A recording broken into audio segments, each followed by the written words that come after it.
Fala pessoal, sejam bem-vindos a mais um. Casal Reage, meu nome é Nelly. Meu nome é Capuchones, já estamos aonde? Estamos em live lá na Twitch, então já aproveita e nos segue por lá pra você ver os reacts ao vivo junto com a gente. Trazendo aqui mais um vídeo do Linkzinho 2, o que torna Makima um vilão perfeito. Olha. Já sou inscrito aqui no canal do Link, vou deixar o meu like. Já aproveita, se inscreva no nosso canal e deixa seu like. Vamos lá, 3, 2, 1, Go! Makima manipula as pessoas. Quando eu comecei esse canal de animes aqui, o meu primeiro vídeo, que foi lançado há vários meses atrás, foi uma peça praticamente de 20 minutos falando sobre como eu gostava do personagem da Makima em si, né? Mas naquele vídeo eu acabei não falando sobre a característica principal do personagem que eu mais gostava. A principal antagonista do Chainsaw Man é conhecida como o demônio do controle. E justamente, eu me lembro de até ter citado isso em algum outro vídeo do canal, que a minha característica favorita da personagem da Makima em si parecer uma mina. a manipulação. Claro que pra um personagem conhecido como o demônio do controle, o mínimo que se esperaria dela é que, de fato, ela tivesse controle sobre as pessoas e manipulasse elas, por conta dos poderes, mas não. A personagem da Makima é muito mais do que apenas controlar pessoas, porque ela tem poder pra fazer isso. Todo o comportamento da personagem em si combina perfeitamente com a questão de manipulação e com várias outras questões de estudos sobre personalidade de pessoas psicopatas, etc, que eu acho que poderia dar um vídeo bem interessante. Eu sempre quis fazer esse vídeo, então, bom, vamos nessa. Eu acho que podemos colocar os estágios dessa manipulação em alguns pontos específicos. 3 pontos eu acho que já é suficiente. Manipulação de espaço, vício e confiança e condicionamento operante. Começando por manipulação de espaço. Pra quem não manja muito bem sobre o que é isso, eu gostaria que você começasse aqui imaginando algum personagem que tenha esse tipo de característica meio manipuladora e meio imprevisível, como Light Yagami do Death Note, ou Capitão Pátria de The Boys, ou até mesmo a própria Makima de Chainsaw Man. Manipulação de espaço em si é algo que é completamente conectado ao próprio espaço social dos personagens em si. É um tipo de comportamento ou vários tipos de comportamento que sempre vão fazer com que as pessoas em volta deles se sintam desconfortáveis de certa forma. Uma coisa que é realmente interessante a respeito do personagem da Makima e que tá lá o tempo todo para que você possa compreender, mas provavelmente ninguém presta muita atenção nisso, é que ela não é humana. E qualquer pessoa que já tenha visto livros ou então vídeos sobre uma coisa chamada de Vale da Estranheza pode compreender um pouco a respeito do porquê essa personagem chama tanta atenção quando ela tá em cenas com outras pessoas. Eu diria que tem 3 pontinhos no comportamento da Makima que são destacáveis. E a primeira dessas etapas é a expressão facial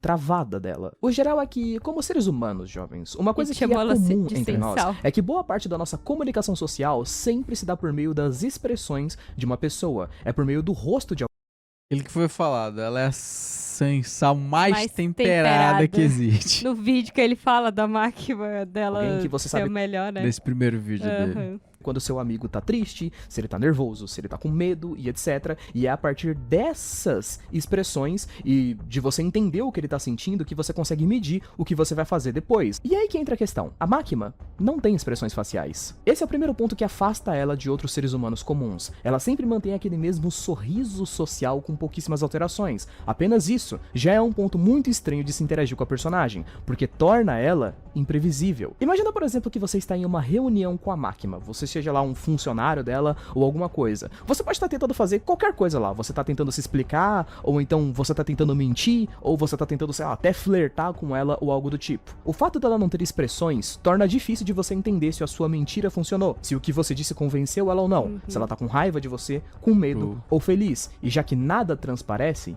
isso é desconfortável. A segunda dessas questões seria o olhar fixo. Pra você que já assistiu o anime ou então leu o mangá de Chainsaw Man, você já percebeu que, dentro do anime principalmente, existem inúmeras cenas com foco nos olhos da Makima pra poder te dar aquele singelo destaque de que ela sempre fica olhando fixamente pras pessoas quando conversa com elas? Existem vários estudos e teorias a respeito do comportamento humano que dizem que se uma pessoa olha pra você por 10, 15 segundos sem piscar e sem olhar pra mais nada, é porque ela provavelmente tem algum tipo de interesse forte em você. Ou ela pode querer, tipo, literalmente te matar e tá com ódio, ou ela pode só querer te beijar, ou alguma coisa mais ousada. A questão é que esse comportamento que eu tô falando aqui se mescla com o primeiro, sabe? Afinal de contas, se alguém olha demais pra você, isso vai fazer com que instintivamente você perceba que tem um interesse rolando. E o seu cérebro vai entrar naquele estado de autoavaliação do porquê que ela tá te olhando tanto. Será que você tá feio? Será que tem alguma coisa de errado? Será que você falou alguma coisa de errado? Falta de expressão e olhar fixo. Só com essas duas coisas, o ambiente onde você precise conversar e interagir com a Makima já é extremamente desconfortável. O último desses pontos seria a invasão de espaço pessoal. Vocês já perceberam, jovens, que personagens meio meio manipuladores ou até com traços extrovertidos demais, eles têm essa meio que mania de invadir o espaço social de outras pessoas. Todo mundo sabe o que é espaço social, né? Quando você fala, por exemplo, de sair com a sua namorada, geralmente, por exemplo, vocês vão andar e vão conversar de forma muito próxima, porque vocês são íntimos. Com grandes amigos, por exemplo, vai ser um pouco menos próximo. Com colegas, vai ser meio distante. E espaço social é algo que faz com que você se sinta minimamente seguro. E, novamente, a Makima, como um desses personagens manipuladores, sempre tem uma aproximação forçada das pessoas. Tipo quando ela abraça o Denji do nada 2 vezes a respeito do mangá, ou então quando ela conversa com o personagem chegando meio perto demais, sabe? Isso tira completamente o seu senso de proteção. Uma pessoa estranha que não é tão íntima sua invade seu espaço seguro. Agora junta isso ao fato dessa pessoa interagir com você, dela sempre te olhar fixamente, e de você não conseguir entender o que ela tá pensando por conta da sua falta de expressões. Bizarro. Aqui, você já tem um ambiente bem esquisito Dá até montado medo, pô. toda dá vez que você medo for pra interagir caramba. com essa pessoa. Isso se eu não contar outros detalhes menores, sabe? Tipo, os gestos meio que sempre olhando de cima da máquina, como se ela passasse uma visão meio superior da coisa e tudo mais. Acho que deu pra entender, né? Deu pra entender. Do segundo ponto em diante, não trata-se nem exatamente de coisas que a máquina faz naturalmente, mas sim de comportamentos planejados dela. Começando com o segundo ponto, do vício e confiança. Se você pensar bem, jovens, e você ler livros a respeito de personagens e pessoas manipuladoras, tipo As 48 Leis do Poder ou outros livros a respeito disso, você vai notar que todos esses livros vão destacar que, inicialmente, pessoas manipuladoras, existe essa coisa de que quando você interage com elas, rola um esforço da parte delas para que você se sinta seguro com elas, para que você confie nelas. Então essas pessoas são inicialmente muito compreensivas, vão escutar seus problemas, vão te dar conselhos, vão te ajudar, vão ser carinhosos, quando na realidade elas estão aprendendo mais sobre você, sobre seus gostos e sobre as suas fraquezas. Isso acontece muito com o personagem do Denji, sabe? Inicialmente, quando a Makima conhece o Denji, por exemplo, ela dá uma roupa de presente pra ele, ela dá um abraço nele, ela compra comida pra ele, ela conversa com ele mais pra frente e até ouve ele falar sobre os problemas que ele está tendo e etc, tentando animar o personagem. Se você prestar atenção enquanto assiste a história, vai notar que muitos dos personagens humanos na segurança pública confiam na Makima. É aquele tipo de personagem que é meio misteriosa e meio assustadora à primeira vista, mas que qualquer pessoa ali pediria conselhos pra ela, sabe? Como se fosse uma espécie Ela de é uma irmã boa mais ouvinte. velha. Esse é o tipo de relacionamento inicial que uma pessoa manipuladora pode conduzir a você no início. Uma pessoa confiável. Porque Uma com a no final ela acaba passando muito essa visão do ser sábio. Ela fala pouco, ela não é muito observa extravagante, muito. ela escuta muito, ela Sim. olha muito, pô, ela Tipo, parece uma pessoa vivida, uma pessoa sábia, exatamente. sabe? Tipo, parece uma pessoa que você pediria um conselho de vida porque te escutaria, iria tentar te ajudar ali um pouco. qual você sente que você pode se abrir e pode contar tudo o que você precisa. Isso tudo para que no fim você caia na condição final, o condicionamento operante. Depois que os primeiros pontos já deram certo, os personagens da história, por exemplo, já consideram a Makima como alguém estranho, mas de certa forma superior. Ela parece sempre ter tudo sob controle, você confia nela, ela sabe coisas sobre você, fraquezas e desejos. Então, basta simplesmente ela utilizar essas coisas para forçar você a fazer o que ela quer. Condicionamento operante é exatamente isso, jovens. Se vocês pesquisarem no Google aí rapidinho, vão descobrir que condicionamento operante é um termo de psicologia, que funciona assim em humanos, mas é um tipo de teoria que foi inventada e inicialmente utilizada em animais. O cara que inventou a teoria do condicionamento operante, por exemplo, ele treinava pombos, inclusive treinou pombos correio que obedeciam ele lá na Segunda Nossa, Guerra que Mundial legal. e tudo mais. Vou dar um resumo pra vocês aqui de forma simplória, tá? Imagina que você vai treinar o seu cachorro ou então o seu gato pra ele fazer algum tipo de truque, sabe? Senta, rola ou esse tipo de coisa. O que é que você geralmente faz? Você tenta ensinar ele a fazer a parada e se ele fizer aquilo de forma correta, você vai lá e dá um brinquedo pra ele, uma comida, um petisco, ou seja, uma recompensa. É até meio irônico dizer isso aqui, mas a Makima treina pessoas como se elas fossem cachorros. A partir do momento em que uma pessoa confia totalmente na Makima, uma pessoa está sozinha com ela e tem um momento para interagir com ela, ela começa a trabalhar condicionamento operante. O Denji, por exemplo, obedece ela no começo do mangá. Ela vai lá e compra comida pra ele e dá um emprego pra ele depois. Ele tá triste porque ele queria que aquela parada de pegar em peitos e tal fosse mais legal e blá blá blá, beleza. Ela vai lá e realiza o desejo dele como recompensa. E não apenas isso, ela aumenta a proposta depois, dizendo que se ele matar o demônio pistola, ela vai fazer qualquer coisa que ele quiser. Existem várias partes a respeito de toda essa questão da teoria do condicionamento operante, e eu acho muito legal que se você ler o mangá com cuidado e notar os detalhes, vai perceber que a Makima segue todos esses cuidados a respeito do condicionamento operante. Tipo, por exemplo, existe uma parte que eu li que eu gostei bastante dessa teoria, que falava que o cara que criou essa teoria, ele notou o seguinte: ele começou a utilizar ela em pombos. Então ele treinava os pombos, e quando os pombos faziam alguma coisa que ele queria, ele dava recompensas. Ele pedia pro pombo realizar uma manobra ou um truque, o pombo ia lá e realizava essa manobra. Então ele ia lá e dava comida pra aquele pombo. Conforme o tempo passou, os pombos começaram a obedecer ele somente quando eles precisavam de comida. Então ele começou a ser imprevisível. Às vezes, quando o pombo realizava o truque de forma correta, ele ia lá e dava comida. Porém, às vezes ele não dava. Esse é o mesmo tipo de coisa que acontece com a personagem da Makima. Aquela parada toda de manipulação de espaço e tal também se aplica aqui. Ela é imprevisível. Quando ela dá aquela recompensa pro Denji e tal, né, tipo aquela parada de pegar em peito, etc, tipo, não tinha razão pra ela dar aquela recompensa pra ele. Era uma recompensa inesperada. Tem uma cena dessas, por exemplo, com o Aki, quando a Makima coloca o Denji e a Power pra poderem morar na casa dele e tal, ele fica muito puto porque ele não quer que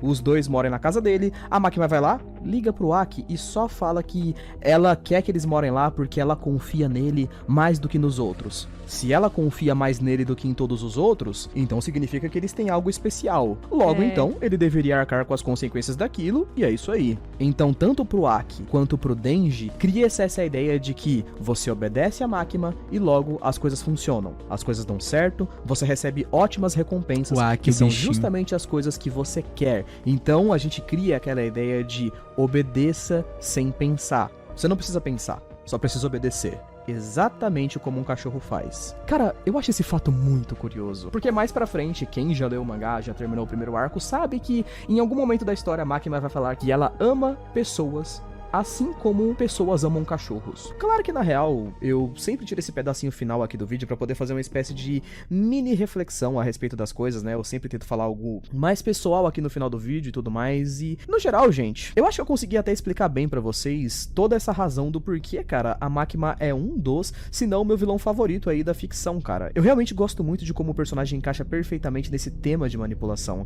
E não só, sabe, no tema de tipo, pessoa do mal, manipulador e tal, mas como a Makima até mesmo encaixa bem naquele tema de relacionamento abusivo, né? Porque a gente tem toda essa questão de que ela é um interesse amoroso do Denji na primeira temporada e tal, e ela encaixa muito bem, cara, no termo de personagem abusivo pra um relacionamento abusivo, sabe? Tipo, se você é uma pessoa de mente fraca em si, ou você conhece uma pessoa de mente fraca, no geral, cara, eu acredito que, tipo, 99, 100% das pessoas que têm mente fraca provavelmente seriam manipuladas com certeza absoluta por pessoas como a Makima, sabe? Porque é o tipo de pessoa que tem a mente dela já treinada pra esse tipo de coisa, sabe? E que gosta de utilizar o seu emocional contra você. Tipo, a Makima, por exemplo, não melhora o Denji em nenhum dos defeitos dele. E eu acho isso legal porque tem essa pira de que parece que, sei lá, se você tivesse algum defeito, tipo, você tem uma falta de autoconfiança, ou então você é muito mentiroso, ou então você faz coisas que sejam consideradas erradas pela sociedade, por exemplo, parece que se você tivesse um relacionamento com a Makima, por exemplo, ela não ia querer que você mudasse nenhuma dessas coisas.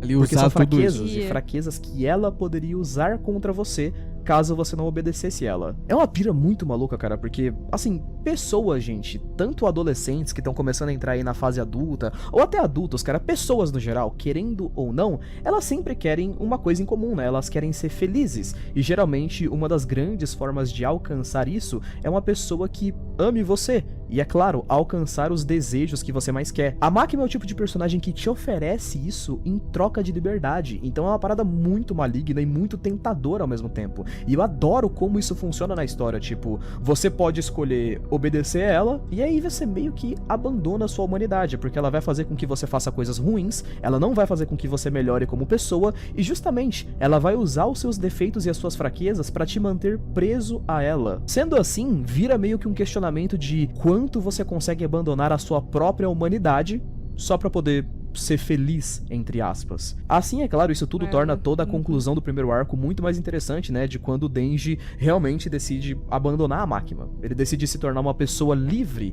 que pensa por si mesmo e que alcança a própria felicidade sem depender de outra pessoa, e que pode, então, superar os próprios defeitos e tal.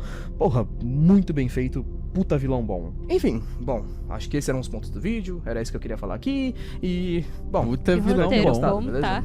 Até mais. O roteiro desse vídeo me prendeu muito, eu fiquei Chama. muito Máquina é concentrada. muito foda, mas que nem falaram aqui no chat.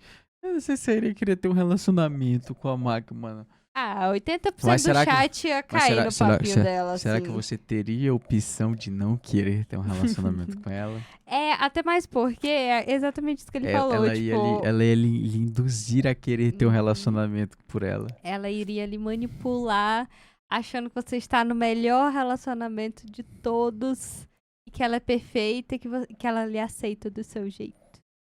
Ela é abusiva, muito abusiva. E ela usa tudo o que você tem de pior. Pô, são características de sociopata, pô, de pessoas completamente perturbadas mentalmente, que no final acaba sendo pessoas muito inteligentes. Sim. Só que, né, não vai é... fazer mas bem não- pra quem tá num relacionamento Exatamente. com ele. Então é isso, pessoal. Comenta o que vocês acharam, deixem indicações de outros vídeos. Se inscreva no nosso canal e Até até o próximo vídeo. Tchau, tchau.